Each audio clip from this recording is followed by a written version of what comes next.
Spirit has a lot of cosmetics in this game, and something I think a lot of people fail to think about is how the cosmetic you choose to use will affect your Spirit gameplay. There are many cosmetics that she owns that can give you a slight advantage or the complete opposite, and I'm here to guide you through each and every one of them so you can be fully prepared before deciding to spend money or eerie shards on them. We'll begin with headpieces. A lot of Spirit's headpieces, including all of her default pieces, are very tall and stand straight up.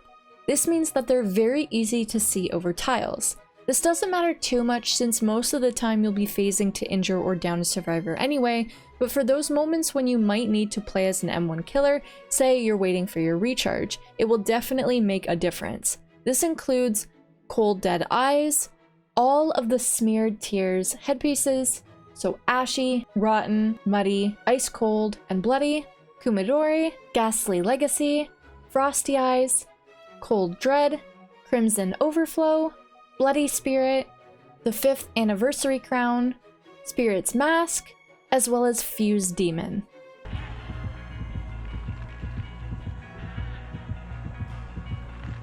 There are also some headpieces that have a similar effect but are slightly shorter. This includes Unsteady Dream,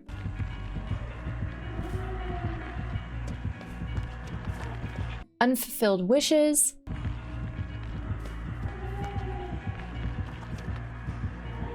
Textured Bangs,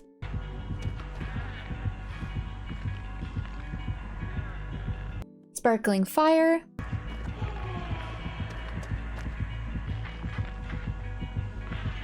and Loose Shimada.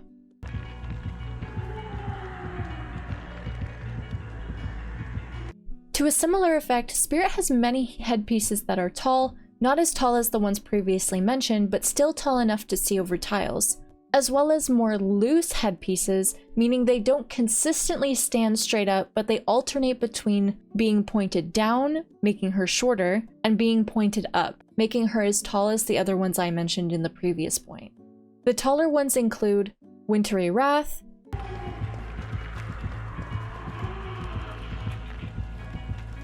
all of the Frozen Sorrow headpieces, so Frozen Sorrow, Altered, Deep Rift 1, as well as Deep Rift 2,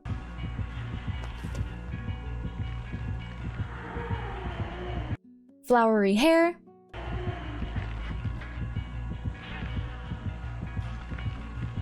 and Daunting Gills.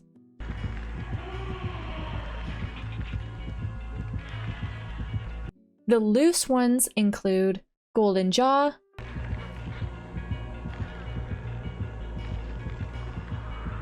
Wrathful,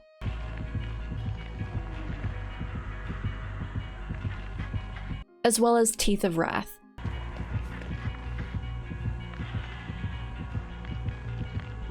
In contrast, all of the short headpieces will give you a slight advantage since those cosmetics make Spirit a lot shorter. This means that the survivors won't be able to see you over tiles. These headpieces include all of the headband pieces, so Chic Headband, Woolen Headband, and Soiled Headband, Deathly Paler, as well as Messy Maru Mage.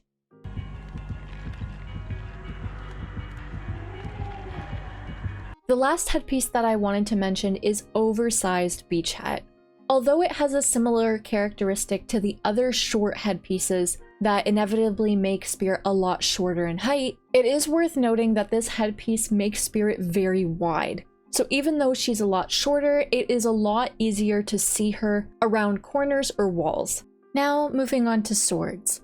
There are two swords you'll want to take note of in terms of hitbox: Embellished Blade and Putrid Katana. Embellished Blade and Putrid Katana are the only swords that have a slightly longer hitbox compared to the rest of Spirit's swords. This means you can get away with swinging slightly earlier or from further away to hit survivors. Here's a visual with perfect aligned overlays to illustrate the difference between how far the Dwight had to be for me to hit him with a short swing. It's only a small distance, but would make a huge difference in a scenario where you're trying to hit a survivor with the edge of your hitbox. Also, just as a little side note, I know there has been some speculation over Vengeful Adachi having a longer hitbox, but I'm here to confirm that it absolutely does not. There's a kind of illusion that is created because the actual model of the sword is a lot shorter than most of Spirit's other swords, making you think that the hitbox is longer when it is actually just average. There's a few swords you'll also want to take note of in terms of the sounds that they make. Gelid Katana, Lava Blade, as well as Kintsugi Katana. All of these swords make different sounds when hitting a survivor, compared to other swords. Gelid Katana and Kintsugi Katana make little icicle/glass crackling noises, while Lava Blade makes a sizzling noise.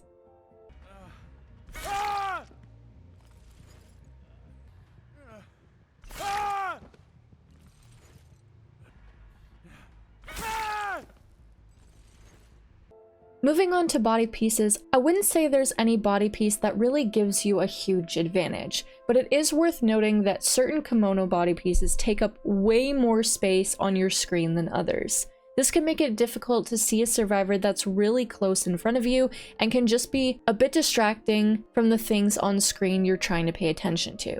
Again, not really big of a deal, but it is still worth noting. This is the case for Disheartened Kimono,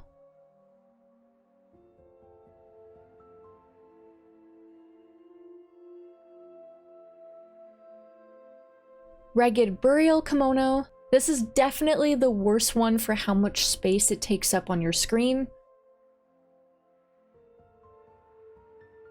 Fluorescent Edges.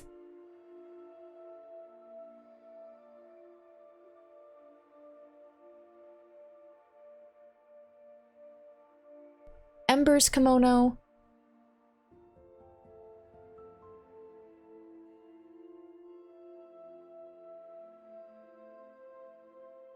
And Pierce Silk Kimono.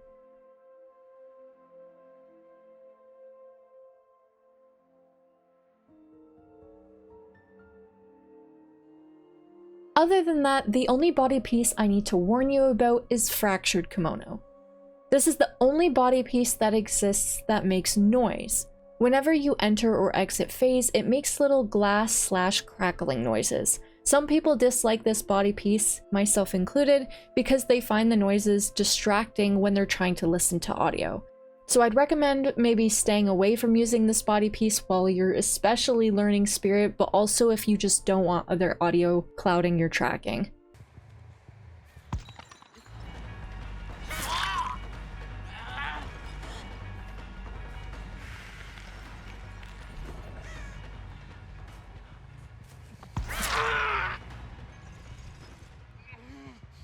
And finally, moving on to full sets. Similar to the headband pieces, there's one full outfit cosmetic for Spirit that gives her a slight advantage, since it makes her a lot shorter. This is relevant to Tomie.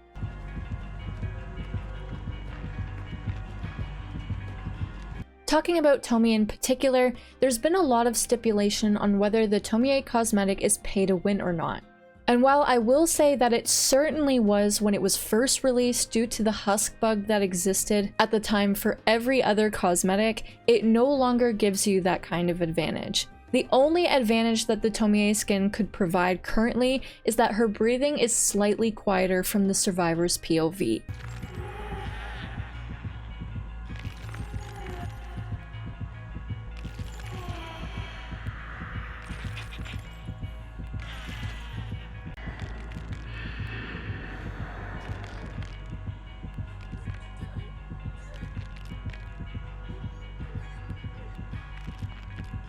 However, the directional audio of her face is basically the exact same, so it's not really a big deal.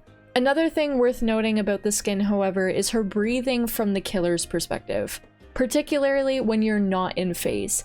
Tomie's breathing is a lot louder than default Spirit, and this can make it more difficult to hear idle survivor breathing if you're just walking past them.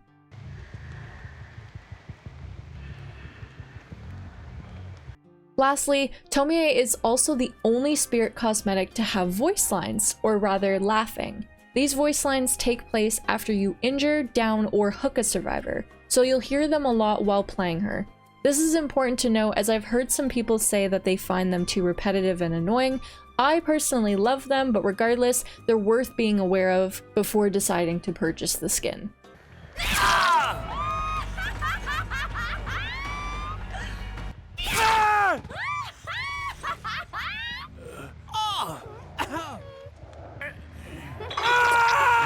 Aside from that, if you wear any piece from the Marine Maiden skin, that includes Daunting Gills, Oceanic Robe, or Headshell Blade, you'll be able to hear little bubble noises as you're playing. They're very quiet, so they won't ever really disrupt you, but it's a cute little detail worth noting.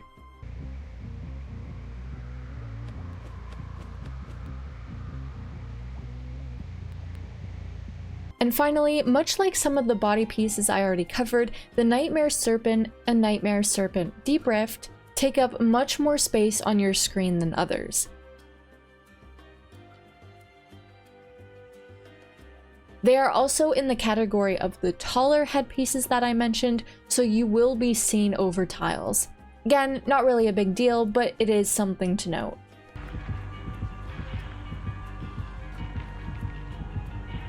This is the same case for the Warhammer Titan skin. Even though she's technically the shortest spirit skin that exists, the steam radiating off of her head makes her a lot taller and easy to see over tiles.